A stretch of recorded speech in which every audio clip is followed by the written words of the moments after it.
በገና በጣም ጥንታዊ ብዙ ሺህ ዘመናትን ዘለቀ ከነዋያተ መዝሙር ወይም ከመዝሙር ወይም ከማመስገኛ መሳሪያዎች መካከል አንዱ ነው እና 10 አውታር ያለው አለ 8 አውታር ያለው አለ። በቅዱስ መጽሐፍ ላይ ሁለቱም ተጠቅሰዋል።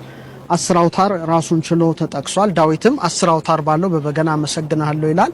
እንደገና ደግሞ 8 አውታር ያለው ደግሞ ራሱን ችሎ የማመስገኛ በገና እንደነበር ቅዱስ መጽሐፍ ይነግረናል። ስለዚህ በገናና ጥቅሞቹን በመንመለከትበት ጊዜ አንደኛ የማመስገኛ ሰው አምላኩን እግዚአብሔርን በተመስጦ የሚያመሰግንበት ከአምላኩ ከእግዚአብሔር ጋራ በተመስጦ በሰቂለ ህሊናውን ወደ ላይ ተመስጦ ውስጥ አስገብቶ ከአምላኩ ከእግዚአብሔር ጋራ የሚገናኝበት ነው።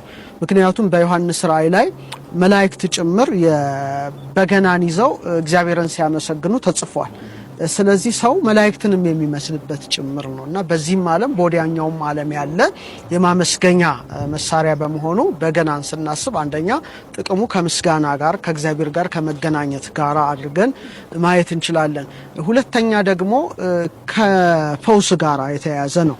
ለምሳሌ ነብዩ ዳዊት ወይም ንጉስ ዳዊት በገናን ሲደረድር ሳኦል ደስ ያሰኘው ነበር ይላል። ሁለተኛ ያሳርፈው ነበር ይላል።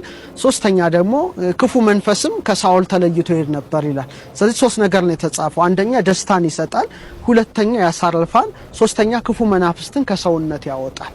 ይሄ እንደሚታወቀው ሁሉም ነገር እንደሚታወቀው ኤነርጂ አለው፣ ኃይል አለው። ኃይል ደግሞ ንዝረት አለው፣ እንቅስቃሴ ስላለ ማለት ነው። ያ ደግሞ ዙተር አለው፣ ፍሪኩዌንሲ አለውና በገና የሚያወጣው ፍሪኩዌንሲ በጣም ፈዋሽ የሆነ ፍሪኩዌንሲ፣ ደስ የሚያሰኝ ፍሪኩዌንሲ፣ የሚያረጋጋ ፍሪኩዌንሲ ነው። በተለይ በዘመናዊው ዓለም እንዲህ አይነት ፍሪኩዌንሲዎች በብዛት ተጠንተዋል። ለምሳሌ ሶልፌጆ ፍሪኩዌንሲ የሚባል አለ። ሶልፌጆ ፍሪኩዌንሲ ማለት ወደ አንድ ዲጂት ሲለወጥ በ3 በ6 በ9 ምህዋር ውስጥ የሚመላለስ ሲሆን በጣም አካላዊ ጤንነትን የሚያመጣ የሚያረጋጋ የሚያስደስት ነው። አሁን ግን ያው ዘመናዊ ዓለም ደግሞ ለውጦት 440 ሄርትዝ ስታንዳርድ አድርጎ አውጥቶታል የሶልፌጂዮን።